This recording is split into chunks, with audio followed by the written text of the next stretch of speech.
Olha lá.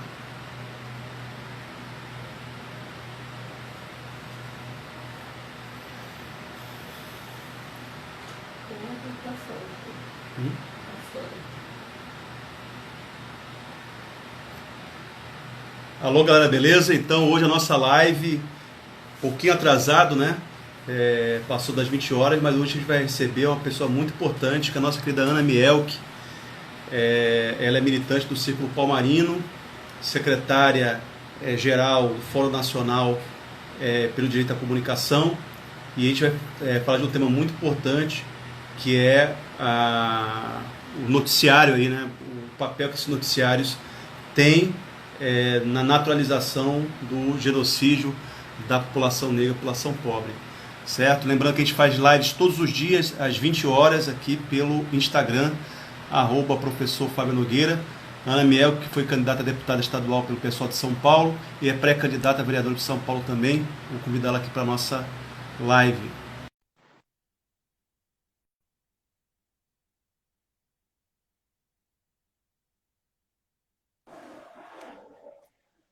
Tudo bem, Olá, Ana? Como você está? tu- tudo bem, Fábio? E você? Tudo bem? Está me ouvindo bem? Estou ouvindo sim.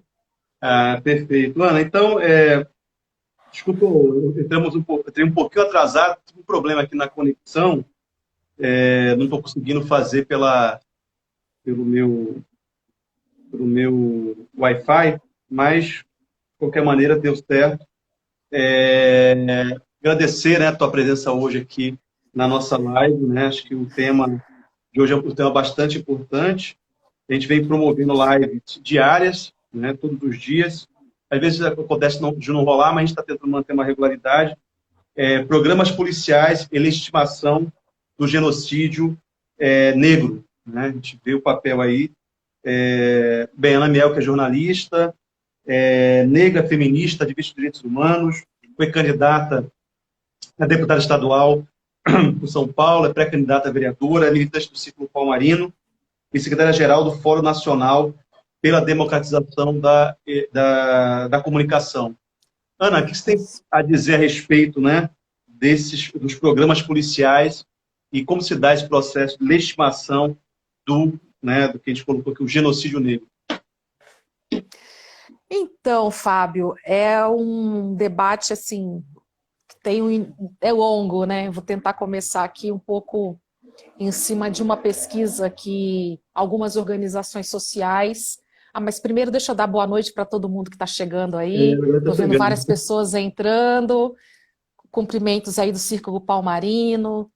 Legal, gente. Obrigada pela presença, pela participação. Eu vou começar então falando de uma pesquisa que algumas organizações sociais fizeram em 2015, né, para entender um pouco como que esses programas, né, violam direitos humanos no Brasil. Foi uma pesquisa coordenada pela ANDI Comunicação e Direitos, né, da qual eu fiz parte, na época, pelo Intervozes, Coletivo Brasil de Comunicação Social.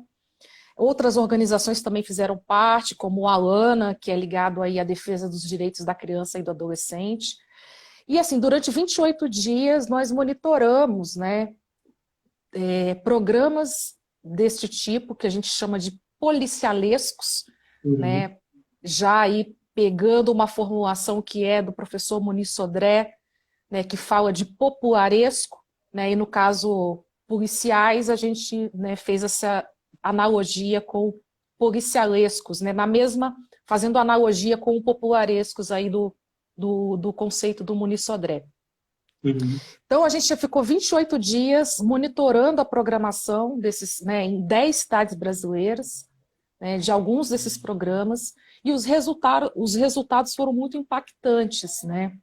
Foram quase 2.000 narrativas de violações de direitos humanos, nesses 28 dias apenas, e mais de 4.500 violações diretas a alguma legislação brasileira, né? Então, embora a gente já soubesse que esses programas, né, exibem sangue, né, se vocês pudessem espremer a televisão no horário que Uhum. eles passam, você veria que, né, eles exploram a violência cotidiana, né, exploram o que há de mais miserável na vida humana para poder ter audiência, embora nós já soubéssemos disso de alguma forma, esses resultados, eles trouxeram para a gente elementos aí bastante contundentes para que a gente pudesse fazer uma ação junto aos ministérios públicos, Uhum. né, nos estados, pedindo para que esses ministérios fossem atrás, né,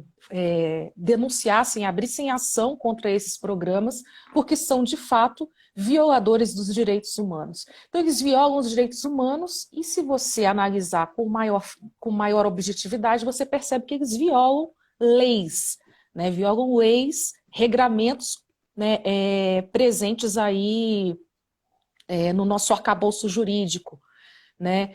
Então, são violações que passam, por exemplo, pela exposição indevida de pessoas, né? Então, a todo tempo, pessoas são indevidamente expostas nesses programas. Temos também familiares dos acusados, dos presos, que também têm suas vidas, suas casas, seus endereços expostos, né?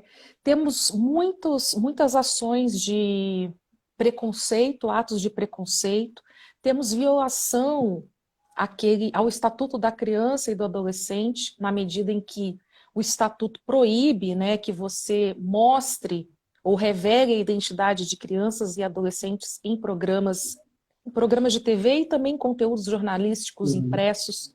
E esses programas violam isso, né, mostram, né, o rosto de crianças e adolescentes em conflito com a lei. E por aí vai. Nós mapeamos à época 9 tipos de violações que são cotidianamente efetivadas nesses programas policialescos, né? Então, isso nos traz aí muitas reflexões. E uma das reflexões, né, que se você começa a olhar para essas violações com um olhar um pouco mais centrado na questão racial, você percebe que um grande percentual dessas violações, sejam elas as exposições indevidas de pessoas, as exposições indevidas de família, a exposição de crianças e adolescentes, né, o crime de ódio e preconceito, a gente está falando de um tipo de pessoa, de um perfil de pessoa que está sendo exposta cotidianamente nesses programas. E qual é o perfil dessa pessoa? É uma pessoa preta e pobre. Isso inclui, né, se você fizer esse mapeamento em cima das violações encontradas, não tem erro, a maior parte são de pretos e pobres. E aí nós temos casos no Brasil que são, digamos assim, exemplares não, mas são emblemáticos, né, do ponto de vista da violação de direitos humanos. Tem um caso muito famoso aí da Bahia, inclusive, saudação a todos os baianos aí, soteropolitanos que estão assistindo a gente. Tem um caso muito emblemático da Bahia, que é o caso quando uma jornalista, né, de posse do seu microfone, impõe o microfone à frente, né, na boca de um jovem negro preso numa delegacia de polícia, e além de, né, entrevistá-lo de maneira debochada, sarcástica, né, ainda coloca esse jovem em risco de vida. Por quê? Ela pergunta se ele cometeu um crime de estupro, chacota dele quando ele responde, né, que tinha feito o exame de próstata, né, era um garoto visivelmente vulnerável do ponto de vista da educação, que não sabia diferenciar exame de corpo de delito com exame de próstata, falou exame de próstata, virou chacota durante a entrevista, né? E no final ela repete, né, em tom performativo, Paulo César estuprador. Ela diz isso, ela decreta isso, né, sobre aquele jovem que estava ali sendo preso pelo Estado e que não havia sequer ainda sido investigado, sequer havia passado por uma audiência de custódia. Ao dizer isso, além do preconceito racial e de classe que está colocado aí pela simples forma como ela indagou esse jovem, né, e chacotou desse jovem, ela colocou também essa vida em risco. Porque como que esse jovem volta para sua comunidade depois de ter seu rosto divulgado na televisão e associado a um crime de um estupro de uma adolescente, né? Então é muito grave, né? Eu lembro que isso repercutiu nacionalmente, né? Essa repórter, à época, foi mandada embora, foi demitida da emissora, mas a própria emissora não recebeu nenhum tipo de punição, não recebeu nenhum tipo de sanção do Estado, né? E aí entra-se num debate que é: qual o papel do Estado na regulação dos meios de comunicação? Né? Até quando nós vamos permitir que os meios de comunicação violem direitos humanos, né? Violem a dignidade humana?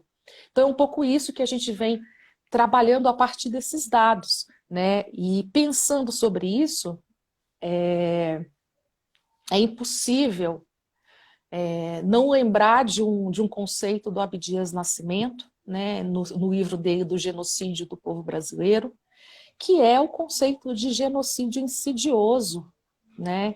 De que genocídio nós estamos falando?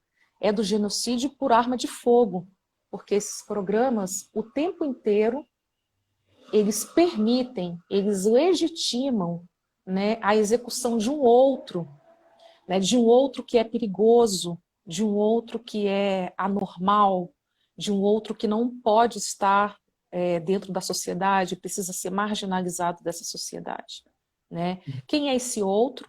Esse outro é o preto, é o pobre, favelado, periférico, né? Mas esses programas também legitimam o genocídio ao construir um imaginário social de que este outro ele precisa ser eliminado da sociedade. Então não é só o policial na ponta que é legitimado, que tem a sua ação legitimada por esses programas. A própria sociedade se constrói a partir de um imaginário de que este negro precisa ser morto. Isso é muito grave, né, do ponto de vista de uma sociedade como o Brasil, em que o racismo é estruturante, né? Então a gente está dizendo o seguinte, que mesmo as nossas famílias negras, moradoras da periferia e espectadoras destes programas, podem um dia, num churrasco de família, legitimar a morte de jovens inocentes, como acontece em Paraisópolis, como acontece no Rio de Janeiro, né? Por quê? Porque esses programas o tempo inteiro estão ali 12 horas diárias, que é a média de duração desses programas. Por quê? Emissoras como TV Record e Rede TV, a Band eu já não tenho certeza porque eu não acompanhei agora o último período. Mas a Record, por exemplo, tem programas desses no horário do almoço e no final da tarde. Então, se você soma, né, os dois, você pode chegar aí a 10, 12 horas de programação policial por dia. Né? Alguns desses programas não são nacionais, são regionais, mas em cada cidade do Brasil onde tem uma afiliada dessas emissoras, tem um programa desse tipo, deste modelo sendo reproduzido. E quando chega ali no final da tarde, 4, 4h30, eles passam então a retransmitir o programa da cadeia nacional. Então, se você soma, né, você tem aí muitas horas desse tipo de programa, de programação nas TVs brasileiras. Ana, só uma questão que me surgiu agora. Há uma explosão, né, desses programas policialescos.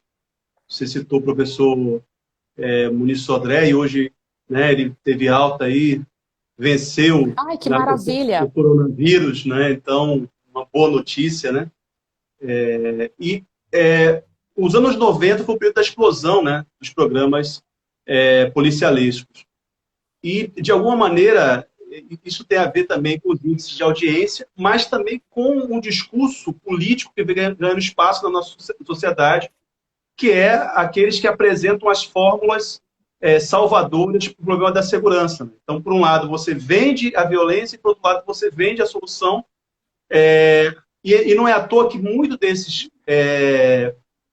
apresentadores de televisão também se lançam na política, né? Ou projetam figuras nos seus programas, que depois vão se lançar como candidatos, ou eles próprios se colocam na política. Por que eu estou dizendo isso? Porque nós que somos do movimento negro, tem aquela ideia, não, mas no Brasil não existe uma direita com um discurso antinegro, né, como nos Estados Unidos, etc. Mas tem um discurso mais antinegro do que o que a gente assiste diariamente desses programas policialescos, né? Quer dizer, eles são a base, se você pegar os argumentos da Ku Klux Klan ou da extrema-direita norte-americana, que a gente está acompanhando o que está acontecendo nos Estados Unidos agora, né? A rebelião que está lá nos Estados Unidos, tem a ver com a violência policial, né? Com a violência policial. Me parece que existe uma articulação, eu queria que você falasse um pouco sobre isso, né? E, ao mesmo tempo, aí só outra coisa, é que esses programas, estou falando do caso da Bahia, né? É impressionante, assim, eles anunciam de tudo, né? Vivem esses anúncios, dos produtos mais bizarros, etc. Então, como funciona isso também na grade, né? Porque me parece que são negócios próprios dentro do negócio maior, né? E aí esses anunciantes têm um papel importante, porque eles vendem a faca ou vendem a bugiganga lá, o penduricalho, ao mesmo tempo que noticiam e é o sangue escorrendo pela tela, né? Queria que você falasse sobre esses dois aspectos. Então, vou falar em primeiro então da publicidade, que é mais fácil.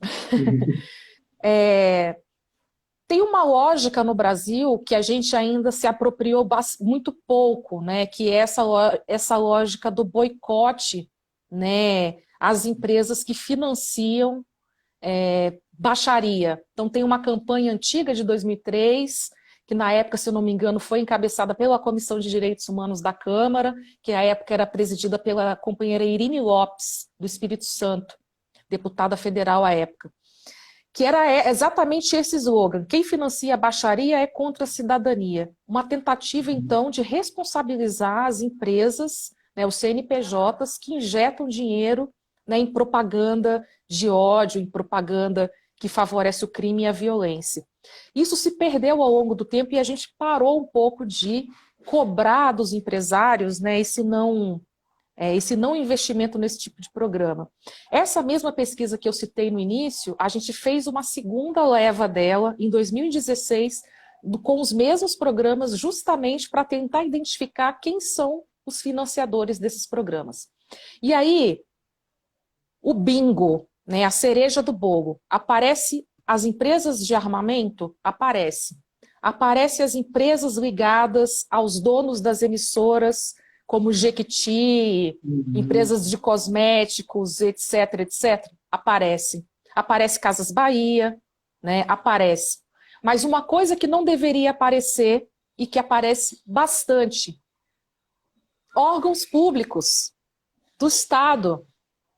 Então você tem propaganda do Banco do Brasil financiando esses programas, você tem propaganda da Caixa financiando esses programas, você tem campanha de vacinação financiando esses programas.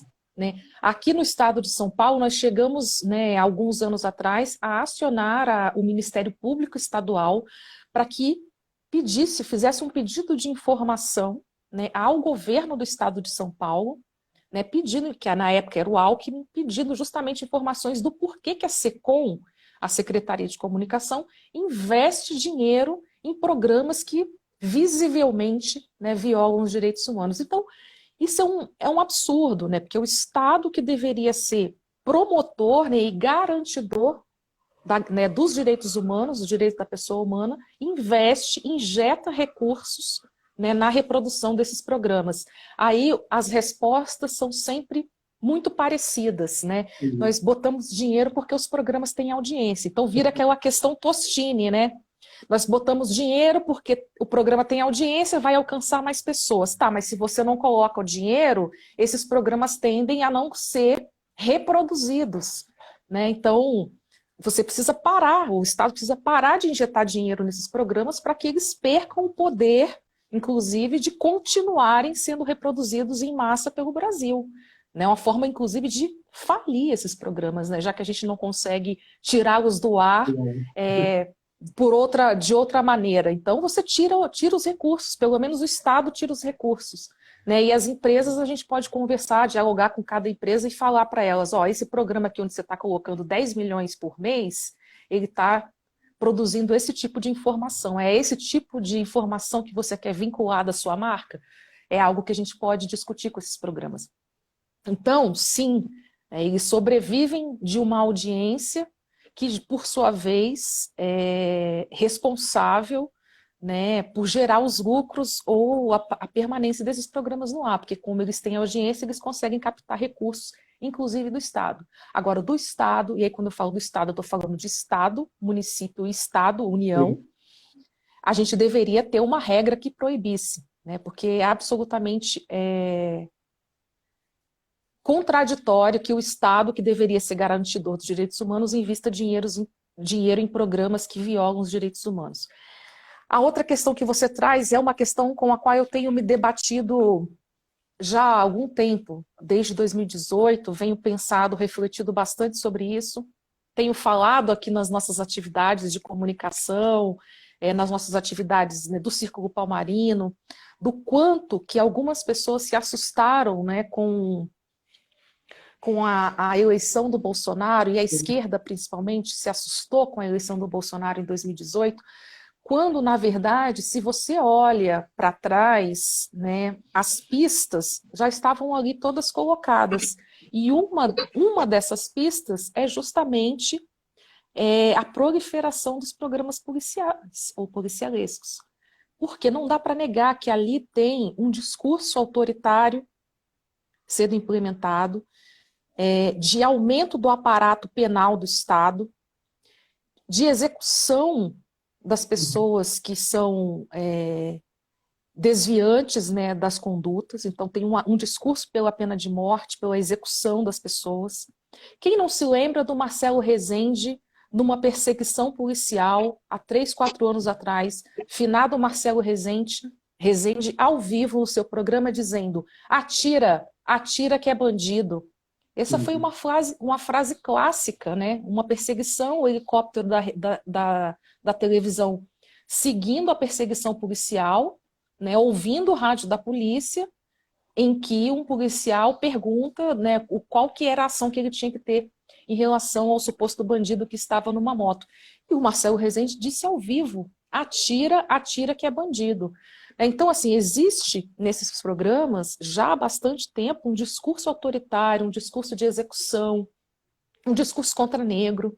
E aí, quando você fala que a gente não tem no Brasil uma direita contra negros, é porque as pessoas não conseguem ainda entender, a população no geral, o que é racismo, do ponto de vista do racismo estrutural, que é um conceito com o qual a gente trabalha, né?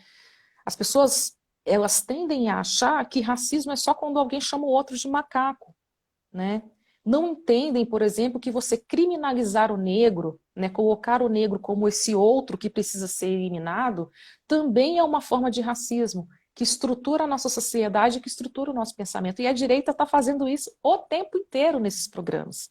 Então, sim, tem um discurso da direita contra negros no Brasil, né? Basta passar uma semana assistindo algum desses programas que você vai ver isso explícito, né? Nas formulações, nas tiradas, né?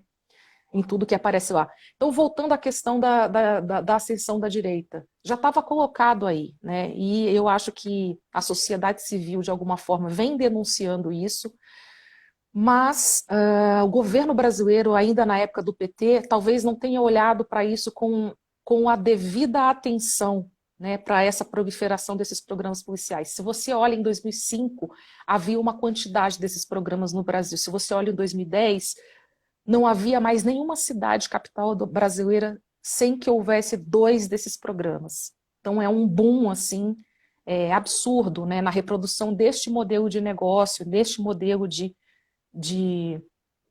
programa de TV. E aí é óbvio que, né, quando você tem um discurso de ódio sendo construído, um discurso autoritário, legitimando o Estado penal sendo construído, as pessoas que se identificam com esse discurso e que dizem isso todos os dias na TV, elas passam a ser alçadas a representantes, né, deste perfil de pensamento. Então você tem, na medida em que você tem um boom desses programas, você também tem um boom de deputados estaduais no Espírito Santo, meu estado de origem. Como é o nome dele? Ferreira Neto, acho que é, não vou me lembrar. Mas ele foi eleito, nunca tinha tido vida política e foi eleito como deputado estadual mais votado, né, em função de um desses programas Balanço Geral, coisa desse tipo que ele apresenta por lá. E hoje continua sendo deputado. E em outros estados, né, a gente vê aí muitos, no Rio de Janeiro, na Bahia, tem vários, né, representantes, apresentadores desses programas que alçam aí a carreira política e são eleitos. Que tipo de proposta esses políticos levam para as câmaras municipais, estaduais e federais? Você está votando num cara que é a favor da execução, é a favor da pena de morte, é o cara que está dizendo todos os dias na televisão que bandido bom é bandido morto, né? Que tipo de política eles levam para as câmaras?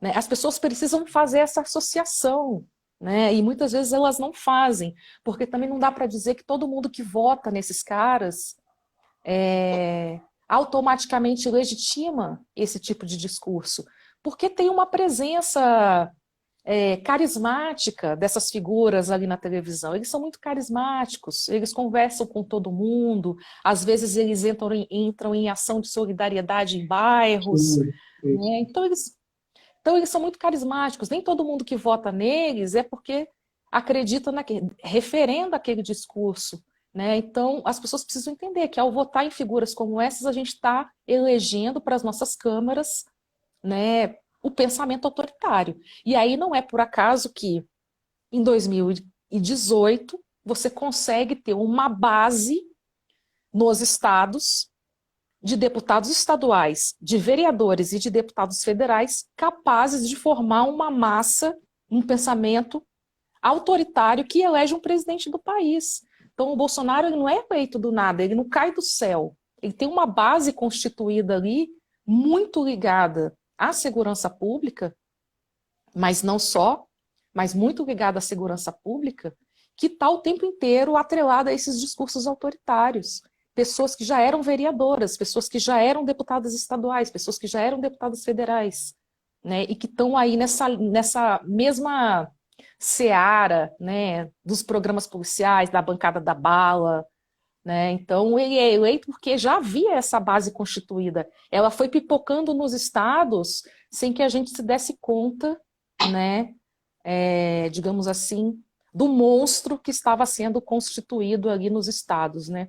E hoje não é por acaso que se defende, né, porte de armas, né, que tem um pouco a ver aí com esse lobby das empresas de armamento, que também são financiadoras desses programas policialescos, né, tem relação direta. Então tem investigações em cima do Datena, por exemplo, que falam sobre isso.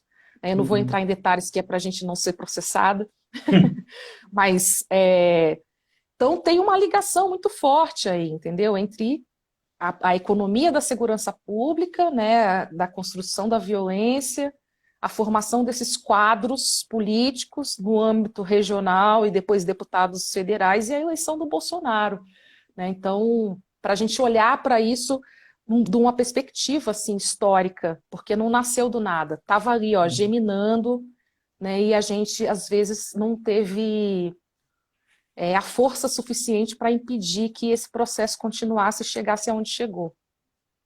Ana, eu tinha uma pergunta que tem mais a ver com o tipo, não sei se é o tema apropriado, você me corrija como, né, quem é da área, mas o tipo de jornalismo que é feito por esses programas policialescos, né? Eu assisti uma vez uma matéria de um desses programas aqui em Salvador que fiquei assim aterrorizado, que era uma ação contra o tráfico de droga numa comunidade pobre de Salvador. O repórter acompanhava a ação do lado dos policiais, até por falta de uma... Primeiro, assim, é uma sandice, gente, sabe? Nessa lógica de guerra que prevalece no dispositivo da Polícia Militar no Brasil. Então, vamos invadir um território inimigo, é assim que eles tratavam a situação. E esse repórter que acompanhava, ele ficou no meio de um campo de futebol e numa situação de pouco cruzada, assim, ele não sabia exatamente o que estava fazendo, tá? Mas confiando nos policiais. Bem, resultado final, fizeram a operação na comunidade. Uma jovem de 14 anos de idade perdeu a vida por uma bala perdida, né? Provavelmente vinha dos policiais, mas o repórter não se preocupou. em apurar isso, não se preocupou em apurar quem era essa jovem que foi morta com um tiro na cabeça, dentro da sua própria casa, né?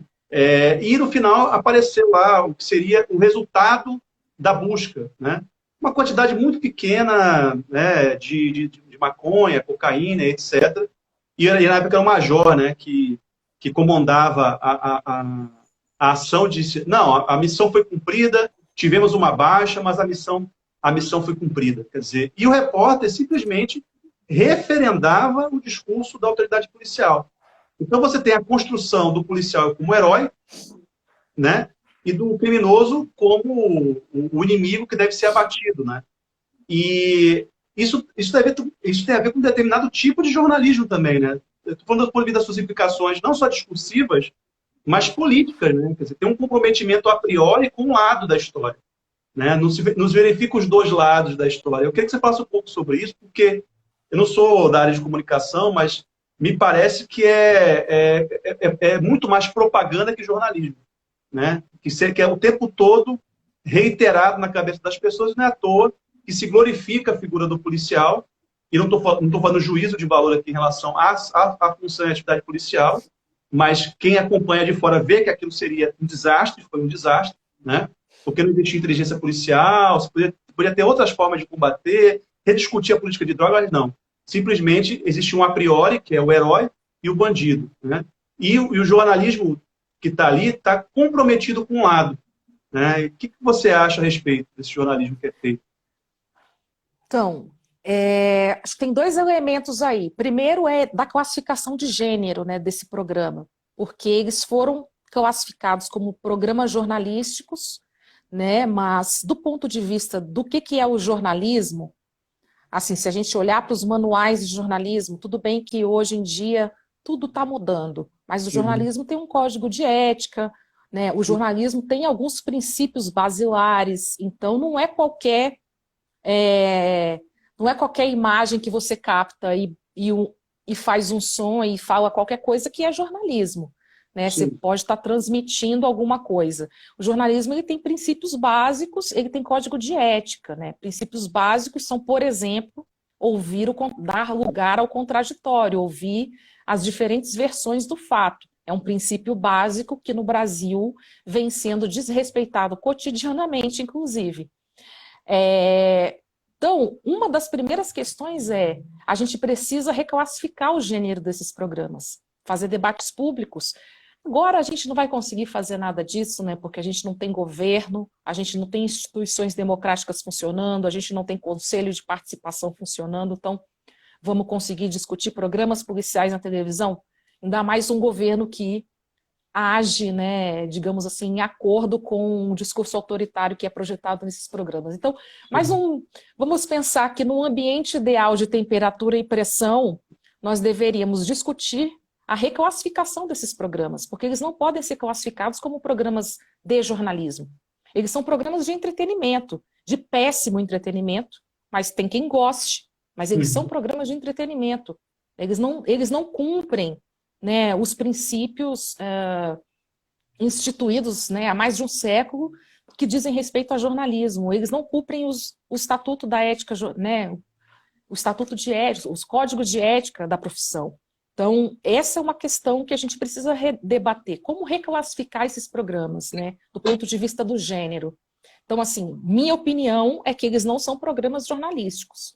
Logo, eles não podem ser tratados com a mesma complacência que o jornalismo é tratado. Porque a nossa Constituição, ela fala, ela diferencia o jornalismo enquanto produto da comunicação como um produto que não pode receber interferência do Estado. Aí que está o grande nó, gódio, né? Então, eles se utilizam dessa complacência para seguir disseminando o discurso de ódio, porque como eles são produtos jornalísticos, eles ficam, né, isentos de uma certa responsabilidade junto à sociedade, né? Então, esse é um debate que a gente precisa fazer. O segundo debate é sobre a classificação etária desses programas, porque é um absurdo, né, que a gente tenha no Brasil esses programas passando no horário do almoço, né? Então, assim, em 2014, um estupro de uma menina de 9 anos foi exibida num desses programas, na TV Cidade, no estado do Ceará, né? Várias organizações em defesa dos direitos da criança e do adolescente entraram com uma ação, né, na época, e conseguimos multar a emissora grandiosos R$ 23.000, ou seja, paga a multa e segue violando, né, segue praticando violações de direitos humanos. O que eu quero dizer é que, assim, a gente precisa discutir esses programas, reclassificar do ponto de vista do gênero, porque eles não são jornalísticos, logo não podem, né, receber essa complacência de serem programas jornalísticos, que não seguem as regras dos princípios jornalísticos. E a classificação etária, a gente não pode permitir que esses programas sejam transmitidos em horário em que tem criança na sala assistindo a TV, né? É impressionante que esse mesmo grupo conservador, né, Família, né? acha problemático, né, beijo gay em novela, mas não acha problemático um corpo executado ser mostrado, ser exibido às 13 horas da tarde num programa como esse. Então, acho que a gente precisa, em algum momento, fazer esse debate das reclassificações. Qual foi a outra questão? Não, sobre Não, eu colocava mais ou menos o seguinte, é muito mais propaganda, porque assume um lado, né? O lado do Isso. policial, do herói, e às vezes nem reflete sobre as condições de trabalho do policial, sobre os impactos dessa lógica da militarização na vida do policial, não pensa o modelo de segurança pública, não pensa em política de drogas, acho que é uma tragédia, né? E esse comprometimento a priori, isso que eu queria falar, esse a priori me parece muito mais propaganda do que efetivamente jornalismo. Você tem toda a razão. E é por isso que eu acho que a gente tem que discutir a reclassificação desses programas, porque eles não podem ser considerados jornalísticos e, em função disso, receber essa certa complacência aí da fiscalização, que não interfere nesse conteúdo, porque eles estão blindados, digamos assim, por serem programas de jornalismo. A segunda questão que você traz sobre os policiais me faz refletir uma outra questão que eu acho bastante problemática e que agora mudou com as alterações legais no país, que é a associação entre mídia, imprensa e a segurança pública local. Então, aí na Bahia, de novo um exemplo da Bahia, o Ministério Público Estadual chegou a entrar com uma ação, eu acho que em 2014 ou 2015, para intervir nesse diálogo direto, nesse acordo direto entre Secretaria de Segurança Pública Estadual e imprensa. Porque é esse acordo que permite que a repórter tenha o direito de entrar na delegacia e meter o microfone na cara do preso que sequer ainda passou por uma audiência de custódia. Né? Então, isso também é problema. É a política, né? É a política, o órgão público e a imprensa, né, se mesclando aí, né, num acordo, né, que é de propagação dessa violência gratuita nas televisões. Isso é muito grave. Eu lembro que na Bahia teve esse episódio, eu não lembro exatamente qual foi o resultado, a gente pode depois dar uma pesquisada sobre isso, mas na Bahia foi muito importante o Ministério Público Estadual ter questionado a Secretaria de Segurança Pública do porquê que a imprensa entrava de forma livre, né, dentro de delegacias e tinha o direito de botar sem nenhum controle. Isso foi resultado, inclusive, de uma pesquisa feita na UFBA. Eu esqueci o nome do núcleo aí sei que você é da UNEB, mas uma pesquisa feita lá no Departamento de Comunicação da UFBA, coordenada pelo professor Giovandro, que na época chegou à conclusão sobre os programas policialescos e levou aí o Ministério Público a tomar alguma atitude em relação a isso. Então, nós temos duas alterações legais hoje, que é a pacote anticrime, que traz ali a figura do juiz de garantias, e esse juiz de garantias vai ter como uma de suas atribuições fiscalizar esses acordos entre imprensa e programas de televisão no que diz respeito à exibição de pessoas, né, que foram presas aí por terem cometido algum crime. Então,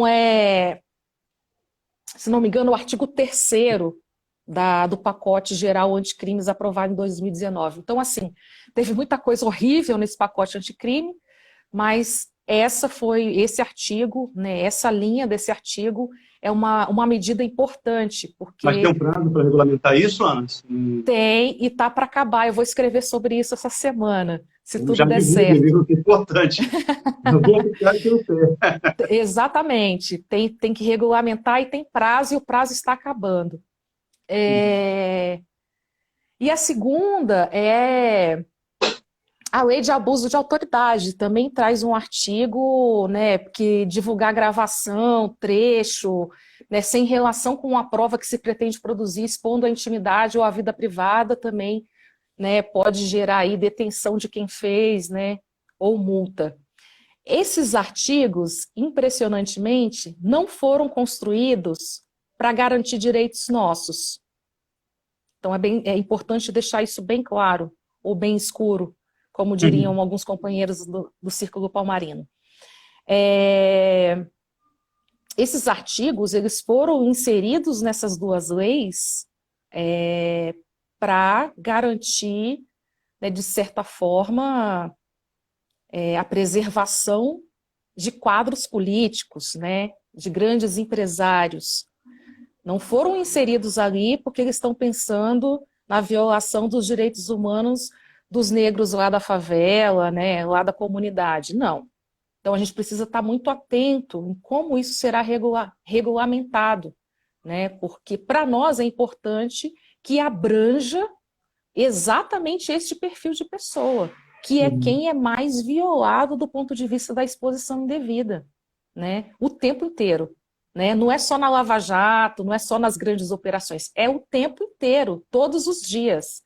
Né? Então a gente precisa olhar para essa regulamentação, né, incidir sobre isso para impedir que ela seja restritiva, né, que ela possa ser ampla e que possa aí incluir enfim, negros, né, as pessoas periféricas que são cotidianamente violadas aí pelos meios de comunicação, né, por esses programas policiais. Ana, a gente está caminhando para o final da nossa live, né? São 50 minutinhos, e a gente está nos Uhum. 5 minutos finais. É bom a gente ir finalizando, porque quando aparece aquele, eu falo, o cronômetro é 20 segundos, mal dá para a gente concluir o raciocínio. Eu queria só que você finalizasse um pouco falando a respeito desse último aspecto, né? Sobre medidas legais para conter esses abusos, né? E esse processo de naturalização, né, da violência contra os corpos, né, e a exposição dos corpos dos negros e das negras. Você, você identificou bem, existe também uma certa complacência do judiciário, né, em relação à ação desses programas policialescos, né? Você vê uma mudança no judiciário nesse sentido? Ou, né, essas medidas que procuram proteger os grandes, que você chamou a atenção agora, pode, de alguma maneira, beneficiar os pequenos?